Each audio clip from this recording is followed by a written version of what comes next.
Agora vamos começar a mensagem, como já foi dito na chamada, a escolhas e decisões na vida e os chamados pecados capitais que o mundo secular diz.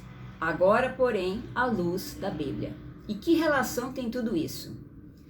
Como eu disse, a lei da semeadura, tudo que o homem semear, isso ceifará, isso ele vai colher, tanto o homem quanto a mulher. Tanto os sentimentos como os atos, bons ou maus, nós vamos colher. Então, da lei da semeadura, ninguém escapa. É uma coisa assim, não tem como.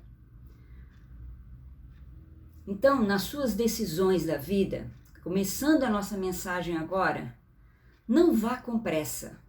Pergunte a Deus, primeiro, se é a direção certa. Eu vou estar mandando um cartaz com essa frase para você. Não tome a decisão sem ter certeza de Deus sobre nenhum assunto. Amém? E quando Deus falar com você claramente, não seja desobediente, nem tenha medo, nem seja covarde de forma alguma. Não retarde as suas decisões quando Deus lhe mostrar o que você deve fazer.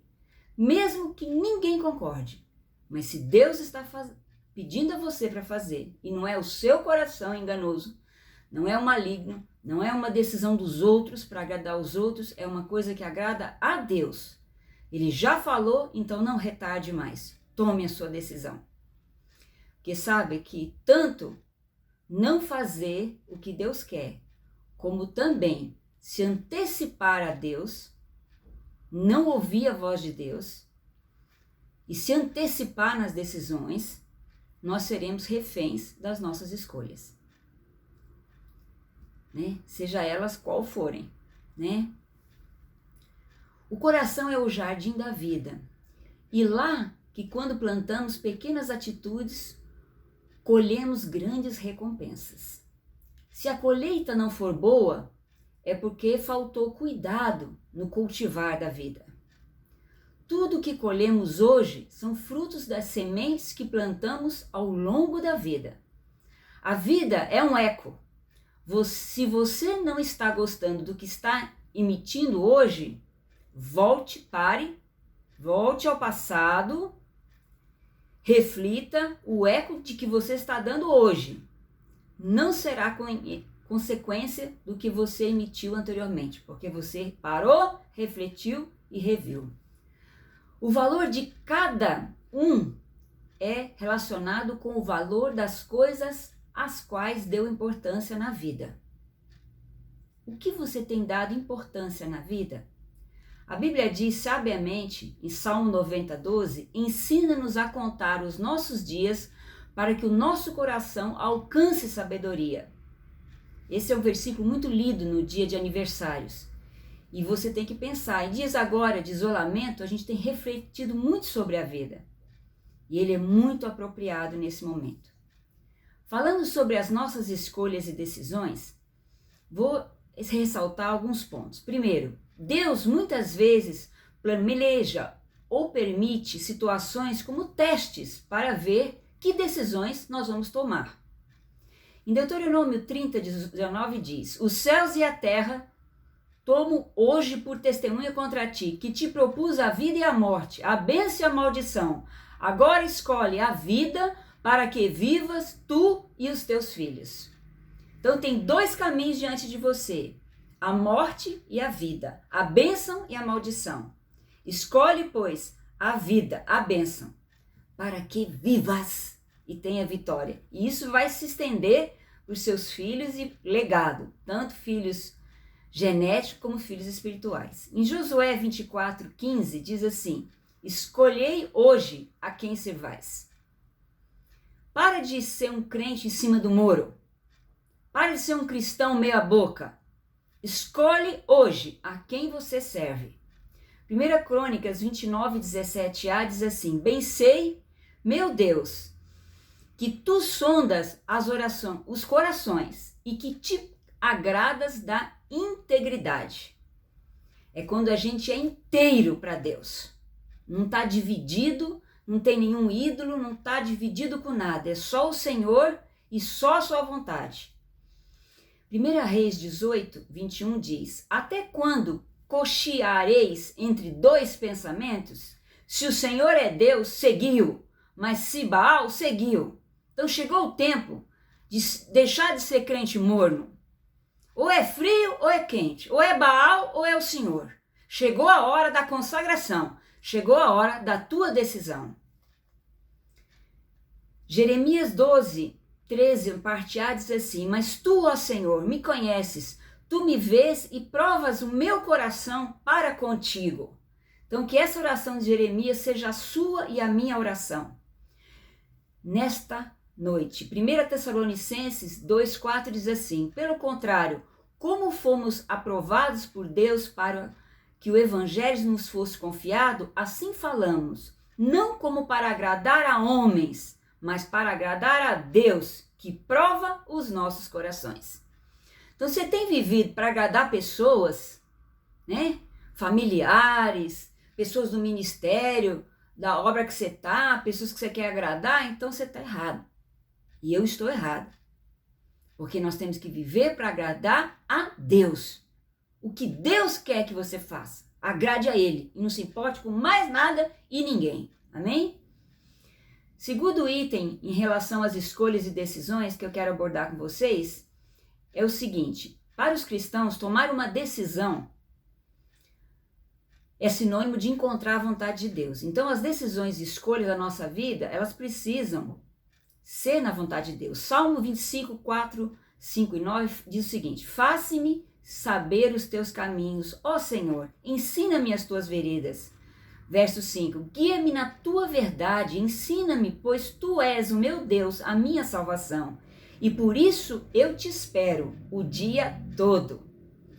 E o verso 9, guia os humildes no que é reto e lhes ensina o seu caminho. Interessante que é os humildes, porque o soberbo ele não quer ouvir nada.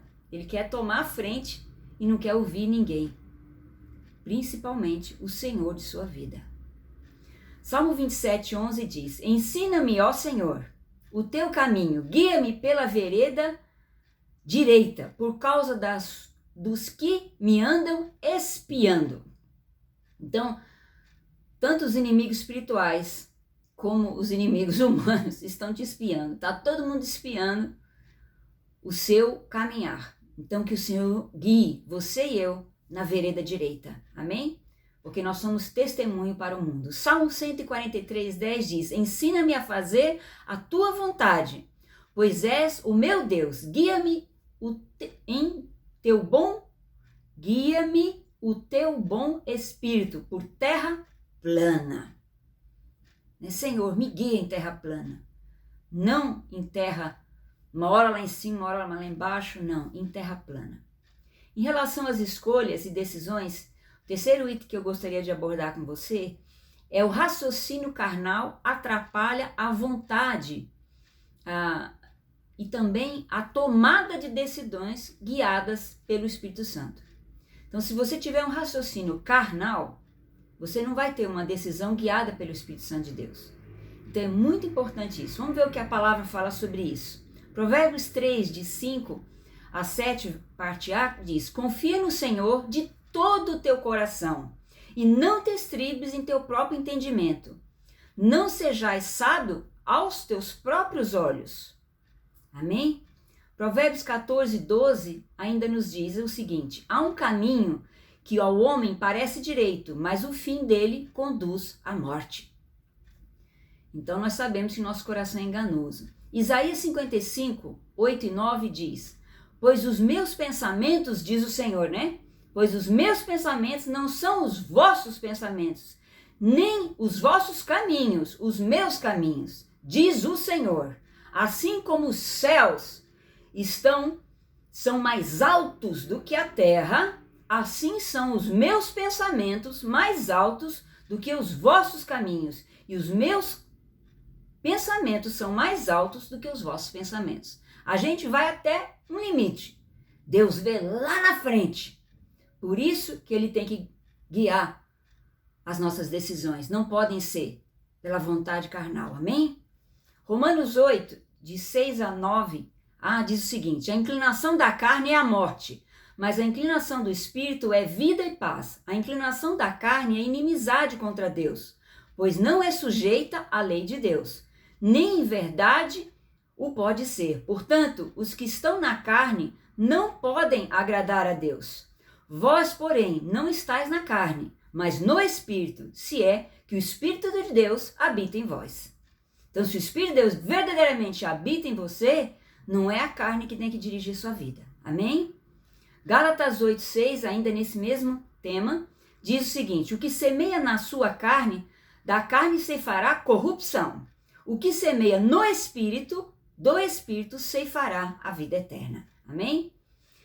O quarto item que eu quero abordar sobre as escolhas e decisões são decisões que devem ser maduras, são baseadas em considerações e metas espirituais, em vez de apenas circunstâncias físicas.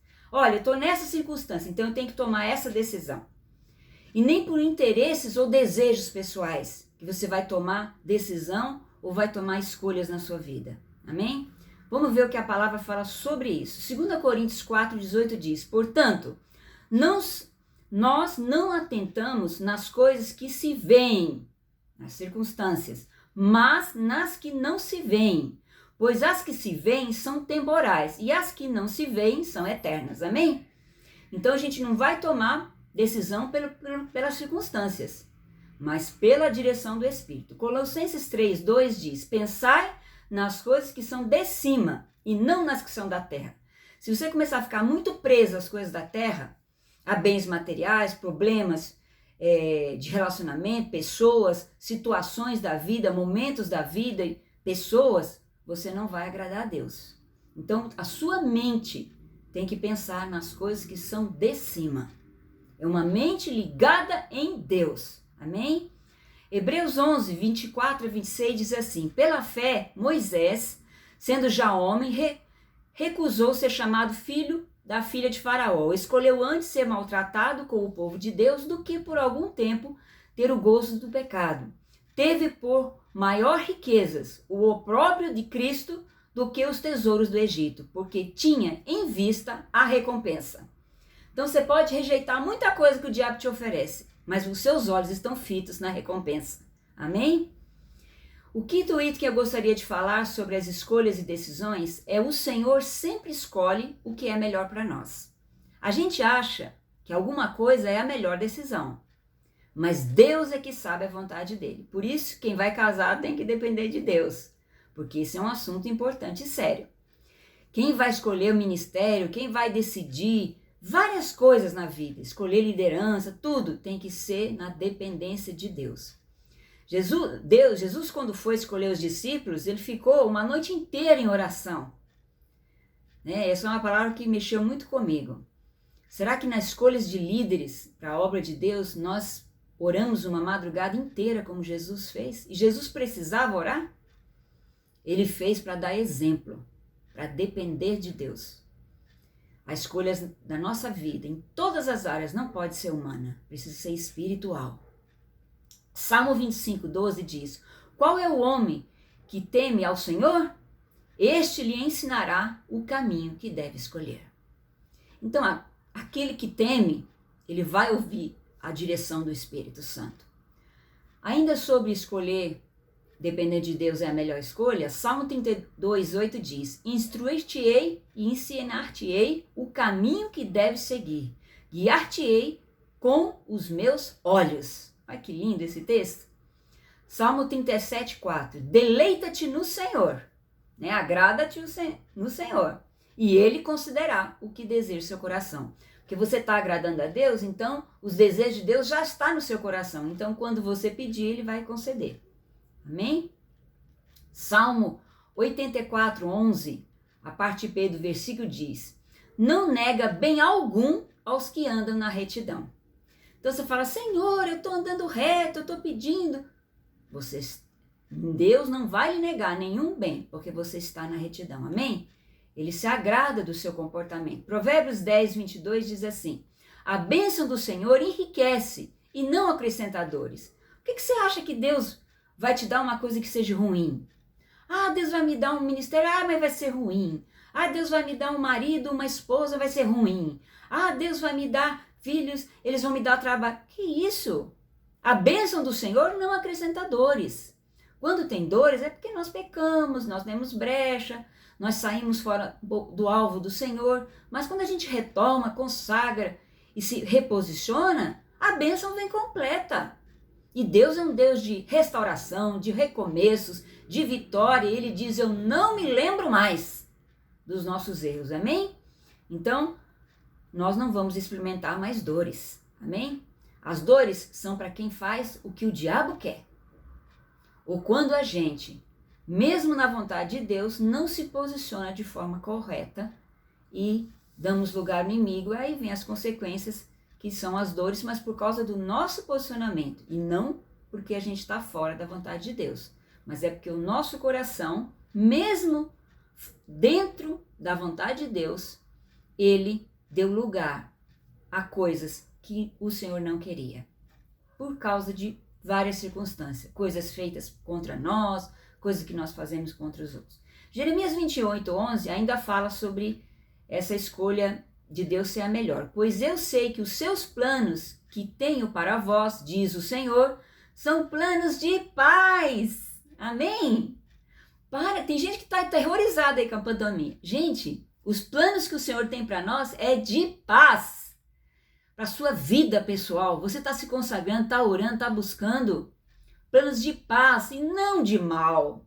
Nenhuma coisa que Deus te pedir, por mais dura que seja, o final vai ser coisa ruim. É só coisa boa. Planos de paz e não de mal para vos dar uma esperança e um futuro. Futuro e esperança é só com Deus. Sem Ele, nós não temos futuro, temos fracassos. Temos tristeza e às vezes nem vemos o futuro, morremos antes. Lucas 12:32 diz assim, não temas, ó pequeno rebanho, pois a vosso Pai agradou dar-lhes o reino, amém? Romanos 8:28, sabemos que todas as coisas concorrem para o bem daqueles que amam a Deus, daqueles que são chamados segundo o seu propósito. Então, até as coisas ruins, até os seus erros que você se arrepende, Deus restaura. Tudo te amadurece e caminha para coisa boa, para a bênção de Deus. Amém? Gostaria de falar um sexto item sobre as nossas escolhas e decisões. Um dos princípios mais importantes para se chegar a uma decisão é orar por orientação divina. Muita gente despreza a oração. Mas as pessoas que oram muito antes de tomar a decisão, elas têm grande possibilidade de não errar. Porque elas vão depender de Deus e não das suas emoções, não do maligno, não de outros que não estão no espírito falando o que não deve falar. Jó 5:8 diz, quanto a mim, eu buscarei a Deus e a Ele entregarei a minha causa. Tem gente entregando causa só para advogado, juiz, pessoas. Está na hora de entregar para Deus. Entrega a sua causa para Ele, por mais impossível que ela seja. Salmo 34:4. Olhai para Ele e sede iluminados. Os vossos rostos não ficarão confundidos. Não tem hora que a gente fica confundido? Pois o Senhor está falando, olhe para Ele, para não ficar confuso e nem confusa. Salmo 37:5, um verso bem conhecido, entrega teu caminho ao Senhor, confia nele e Ele tudo fará. Amém? Provérbios 3:6, reconhece-o em todos os teus caminhos e Ele endireitará as tuas veredas. Tem alguma vereda que não está correta, né? Ele vai endireitar. Provérbios 16:3, confia ao Senhor as tuas obras, o que você tem feito, e os teus planos serão estabelecidos. Se tudo que você faz, você confia ao Senhor, entrega ao Senhor, então Ele vai estabelecer o que você faz na terra. Porque você não está fazendo para você mesmo, nem por outra intenção, e nem por causa para agradar a outros. Você está fazendo para agradar a Deus e na vontade de Deus. Isaías 30:21 diz, quer te desvies para a direita, quer te desvies para a esquerda, os teus ouvidos ouvirão a palavra que será dita atrás de ti. Este é o caminho, andai nele. Amém? Que Deus esteja falando para você hoje, você esteja ouvindo Ele bem forte, falando, este é o caminho, andai nele. Amém? Tiago 1,5 diz, ora, se algum de vós tem falta de sabedoria, peça a Deus que a todos dá liberalmente e não censura e ser-lhe-ás dado.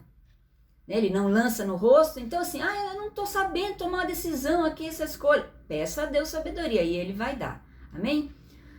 Um 7 item que eu gostaria de salientar sobre as escolhas e decisões da nossa vida são, boas decisões são baseadas na Bíblia, na palavra, amém?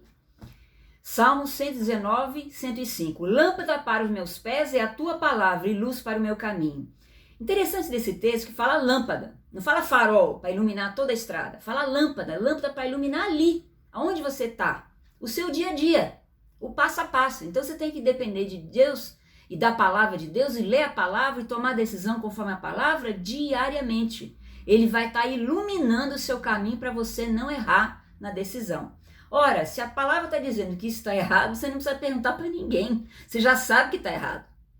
Se o pessoal quiser deturpar, não tem como, porque a palavra ela mesma se confirma e não tem para onde. Então você podia estar numa ilha sozinho, só com a Bíblia. E Deus ia estar te iluminando cada dia a decisão que você teria que tomar. Amém? Porque Ele é lâmpada para os nossos pés. Salmo 119 ainda fala, no verso 24, os teus estatutos são o meu prazer, são os meus conselheiros. Tanta gente vai atrás de tanto conselho, né? De amiguinha, de coleguinha, de pessoas, e não sei o quê, conselho ali, conselho acolá. Se o conselho é no Espírito, amém. Mas, gente, mais do que qualquer conselheiro são os estatutos do Senhor. A palavra do Senhor é nosso principal conselheiro. Números 22, 18b diz assim, eu não poderei desobedecer a ordem do Senhor meu Deus para fazer coisa pequena ou grande. Tem gente que fala assim, não, isso aqui é besteirinha, não preciso fazer o que diz na palavra. Não, Deus diz que coisa pequena e coisa grande. Nós temos que obedecer à ordem do Senhor, porque a gente começa a errar nas pequenas coisas. Números 22, Provérbios 6, 22 e 23 diz assim, quando caminhares, as palavras do Senhor, a Bíblia, né? Te guiarão. Quando te deitares, te guardarão. Quando acordares, falarão contigo. Porque esses mandamentos são lâmpada, este ensino é luz e as correções da disciplina são o caminho da vida. Amém? Mateus 7, 24 e 25 diz, portanto, todo aquele que ouve as minhas palavras e as pratica, será semelhante ao homem prudente que edificou a sua casa sobre a rocha. Aqui a casa pode ser a sua vida, a sua família, o seu ministério. Desceu a chuva, transbordou os rios, sopraram os ventos e deram contra aquela casa. Contudo, ela não caiu, porque estava edificada sobre a rocha. Amém?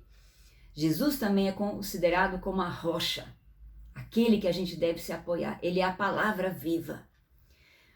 Um 8º item que eu quero falar sobre as escolhas é por que procurar conselho dado dentro dos preceitos cristãos muitas vezes gera decisões mais sábias e melhores. Aí é quando você busca muitos conselheiros consagrados, né? Aí são os conselhos de Deus que usa pessoas. Provérbios 11, 14. Não havendo sábia direção, o povo cai.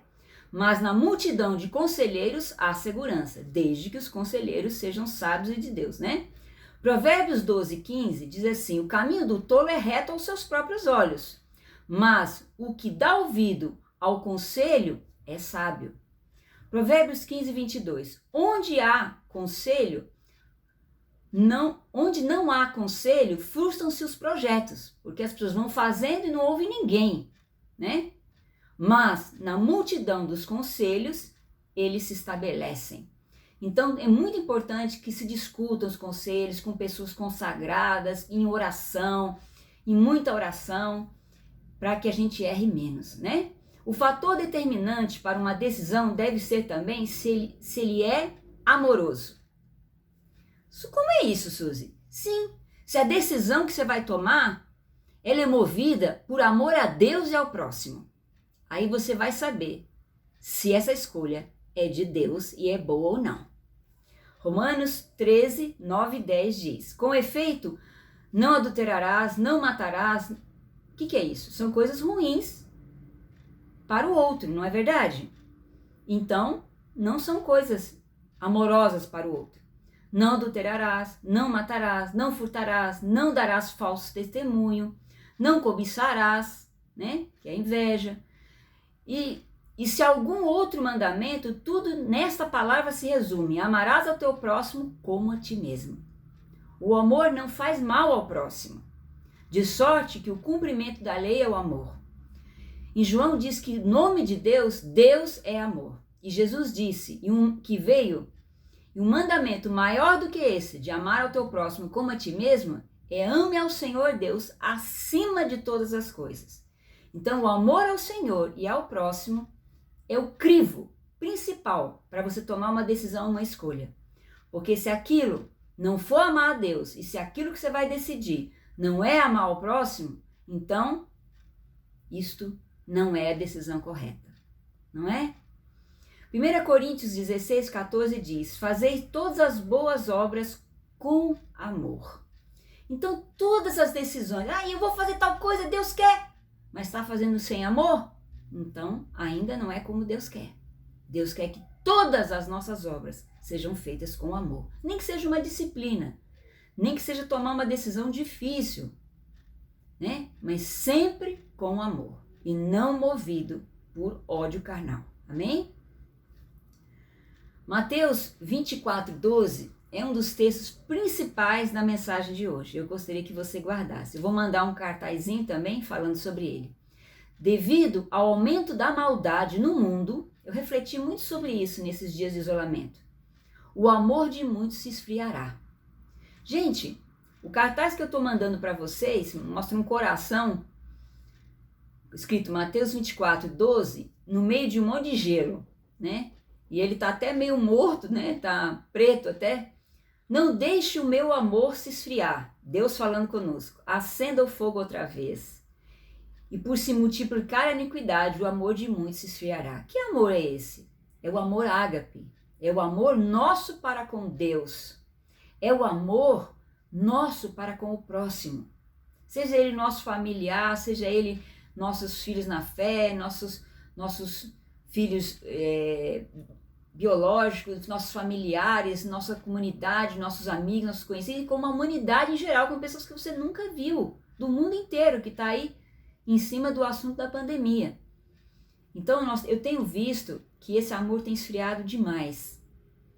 E as pessoas, inclusive as cristãs, inclusive os que conhecem a Bíblia, inclusive os que são liderança de Deus, devido ao aumento dessa maldade, o amor de muitos esfriará. No verso 13 de Mateus 24 diz: mas aqueles que perseverar até o fim serão salvos. Será salvo. E aí eu mando um outro cartazinho para vocês aí com um coraçãozinho vermelho em cima da neve, né? Mostrando que o coraçãozinho está vermelho, mas está num campo esfriando, né? Não deixe que o seu amor a Deus e às pessoas, ao ser humano, esfrie. E sabe, nessa palavra que foi muito usada, né, pelos católicos, né, os pecados capitais, os 7 pecados capitais. Eram 8, depois eles tiraram um, ficou os 7 pecados capitais. E nada do que eles estão dizendo que não estava na Bíblia, né? E Jesus resume esses 7 pecados capitais em 3. E eu vou explicar para você agora. Esses chamados pecados capitais, eu vou falar eles à luz da Bíblia e vou contar como eles foram chamados assim. Tendo refletido muito nas ações da humanidade, inclusive na de Deus, parece que o amor tanto a Deus como ao semelhante cada dia está menor, como eu já disse. Os famosos 7 pecados capitais deveriam ter atenção redobrada, segundo os papas, contra os vícios, os ídolos, né? Porque o vício é para esquecer uma dor. o ídolo pode ser um vício, para você esquecer uma dor também, não é? Então você não consegue liberar perdão, não consegue esquecer a dor, e aí você corre para um outro vício, de vez de correr para o Senhor, que é o ídolo verdadeiro, que os outros ídolos são enganosos, estão tomando o lugar de Deus, que são os vícios da vida moderna. Eles reúnem os principais citados pelo monge Evagrio do Ponto no século IV depois de Cristo, autor do livro Origens Sagradas de Coisas Profundas. Depois, esses 7 pecados capitais foram atualizados pelo Papa Gregório I no século VII depois de Cristo e popularizado pelo escritor Dante Alighieri. Aí foi feito livro, filme, teatro, poesia em cima disso. E eu queria explicar a vocês que no contexto que foi criado esses 7 pecados capitais, que nenhum deles estavam fora da Bíblia, e havia o asceticismo, que significava realizar votos rígidos de se afastar de prazeres mundanos e das tentações, levando uma vida simples, vivendo em lugares afastados dos centros urbanos, para dedicar-se à disciplina do corpo e da mente e trabalhar a vida espiritual. Foi nesse contexto. Os 10 mandamentos, eles deixam muito claro tudo que é pecado e de forma bem completa. Foram dados por Deus de forma muito clara no Velho Testamento para Moisés, e daí veio a legislação mosaica, que deu base a toda a questão jurídica que nós temos hoje no mundo. E na época, a lei mosaica foi destrinchada em mais de 600 leis, que veio para dar ordem no que era certo e errado, e Jesus veio aperfeiçoar essa lei. No Jardim do Éden, viviam sem pecado, até que a primeira escolha deles foi errada. Eva sugere a Adão e ambos escolhem errado. De onde vem o primeiro pecado original da raça humana? Outros advogam que a primeira desobediência veio com Lúcifer. Em Ezequiel 21, 28, 15, fala da soberba de Lúcifer, que levou a inveja, a ira, levou a rebelião dos anjos caídos. O anjo de luz agora não era mais de luz, era anjo de trevas. E nós herdamos, no pecado de Adão, a natureza pecaminosa de Adão e Eva. E sem retirar a decisão e a escolha dada do livre-arbítrio a todo homem, nós também temos a natureza pecaminosa. Então vamos falar um pouquinho sobre esses 7 pecados capitais, que levantados pelos católicos, são bem resumidos por Jesus em 3 pecados. Concupiscência da carne, que envolve os pecados sexuais. Concupiscência dos olhos, que envolve todo apego e ganância.